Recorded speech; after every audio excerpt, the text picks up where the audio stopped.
Assalamualaikum warahmatullahi wabarakatuh. Selamat malam. Pada malam hari ini saya Khairul Huda, mahasiswa STEMIK HIMSA. Pada malam hari ini akan memenuhi tugas dari Bapak dosen perancangan dan analisis algoritma, yaitu membuat ringkasan materi dari materi pertama sampai dengan materi keempat. Oke, langsung kita mulai. Ringkasan materi perancangan dan analisis algoritma STEMIK HIMSA dirangkum oleh Khairul Huda tahun 2020. Pertemuan 1. Apa itu algoritma? Yaitu urutan langkah-langkah untuk memecahkan masalah yang disusun secara sistematis dan logis. Sesuai dengan KBBI, algoritma dan urutan logis pengambilan keputusan dan untuk memecahkan masalah. Apa itu program dan pemrograman? Kumpulan instruksi-instruksi tersendiri yang biasanya disebut source code yang dibuat oleh programmer. Program adalah realisasi dari algoritma. Jadi, program sama dengan algoritma plus bahasa. Mengapa harus algoritma? Karena satu, tidak tergantung pada bahasa pemrograman manapun. Dua, notasi dapat diterjemahkan ke dalam berbagai bahasa pemrograman. Tiga, apapun bahasa pemrogramannya, output yang akan dikeluarkan sama karena algoritmanya sama. Syarat algoritma dikatakan baik. Satu, tingkat kepercayaan yang tinggi, pemrosesan yang efisien, sifat general, bisa dikembangkan, mudah dimengerti, portabilitas yang tinggi, 7 presisi, 8 efektif, 9 harus terminate, 10 output yang dihasilkan tepat. Langkah pembuatan program. 1. Kondisi awal, yaitu output yang tersedia. Kondisi akhir, yaitu output yang diinginkan. Data lain yang tersedia. Operator yang tersedia, syarat atau kendala yang harus dipenuhi. Struktur penulisan algoritma selalu terdiri dari 3 bagian. Pertama judul atau header, yang kedua kamus, yang ketiga algoritma. Penyajian algoritma, ada 3 bentuk penyajian, yaitu algoritma dengan struktur bahasa Indonesia, algoritma dengan pseudocode, algoritma dengan flowchart. Itu. Ya, kita lanjutkan dengan pertemuan kedua, kompleksitas algoritma. Algoritma yang bagus adalah algoritma yang makus, efisien, yang sedikit membutuhkan waktu dan ruang. Model perhitungan kebutuhan waktu, menghitung kebutuhan algoritma dengan mengukur waktu sesungguhnya. Ketika algoritma dieksekusi oleh komputer, bukan cara yang tepat karena setiap PC mempunyai spesifikasi mesin, bahasa pemrograman yang berbeda. Besaran yang dipakai untuk menerangkan model abstrak pengukuran waktu atau ruang ini disebut kompleksitas algoritma. Jadi ada 2 macam kompleksitas algoritma, yaitu kompleksitas waktu dan kompleksitas ruang. Oke. Kompleksitas waktu, jumlah tahapan komputasi dihitung dari beberapa kali suatu operasi dilaksanakan di dalam sebuah algoritma sebagai fungsi ukuran masukan atau N. Dalam sebuah algoritma terdapat bermacam jenis operasi. Operasi baca tulis, operasi aritmatika, pengisian nilai, operasi pengaksesan elemen lari, operasi pemanggilan fungsi atau prosedur. Nah, ini contoh operasi dalam algoritma. Ada perbandingan elemen lari, perbandingan elemen atau pertukaran elemen, penjumlahan, perkalian, dan penjumlahan. Nah, ini ada contoh-contohnya sudah tersedia, nanti bisa dibuka. Kompleksitas waktu dibagi atas 3 macam.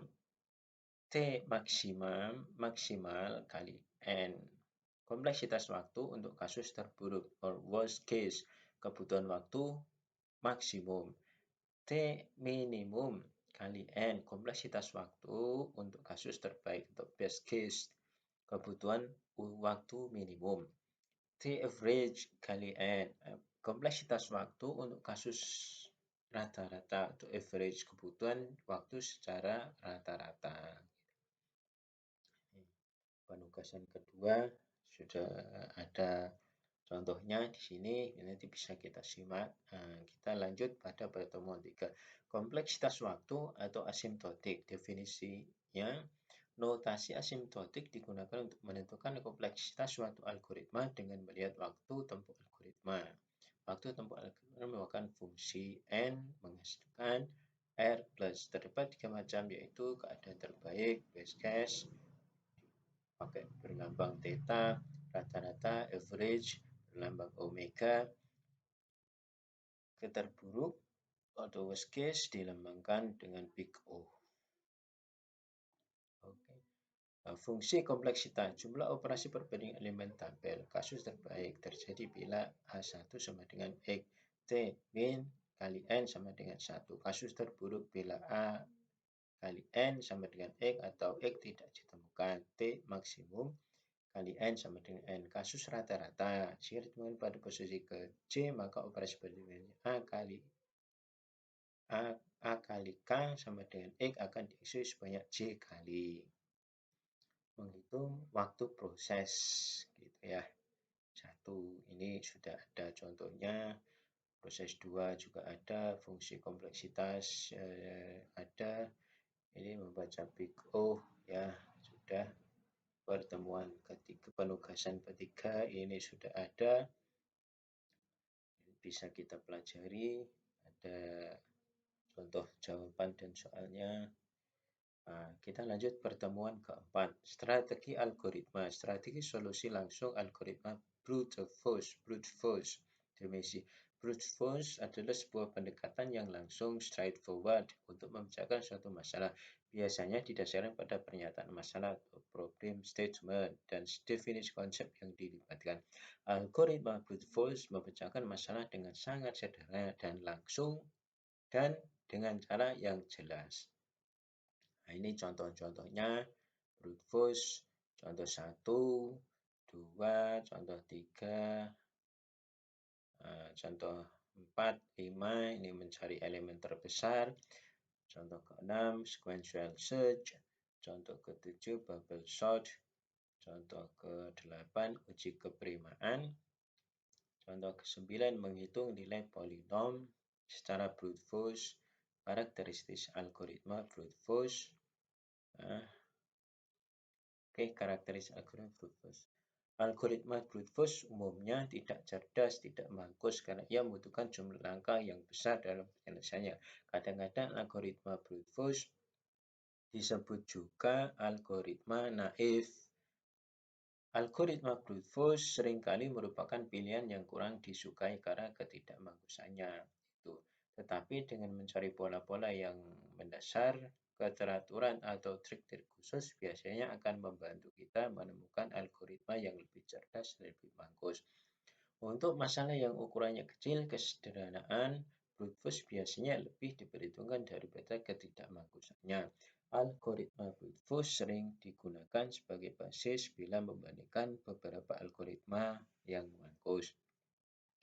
Algoritma brute force seringkali lebih mudah diimplementasikan daripada algoritma yang lebih canggih, dan karena kesederhanaannya kadang-kadang brute force dapat lebih bagus ditinjau dari segi implementasi.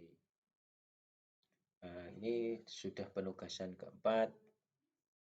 Pelajari materi yang kami upload, presentasi video yang akan di pertemuan ini. Beri contoh penerapan algoritma brute force, ditulis tangan kertas. Bisa algoritma codingnya untuk menyelesaikan permasalahan yang dihadapi dari contoh yang Anda buat.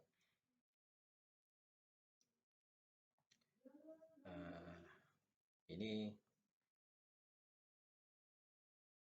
sedikit penjelasan yang bisa saya presentasikan. Jadi mohon maaf jika kurang jelas karena saya sendiri juga baru mencari ilmu, belum ahlinya, ya. Dari saya Khairul Huda, mohon maaf atas kekurangannya. Wassalamualaikum warahmatullahi wabarakatuh.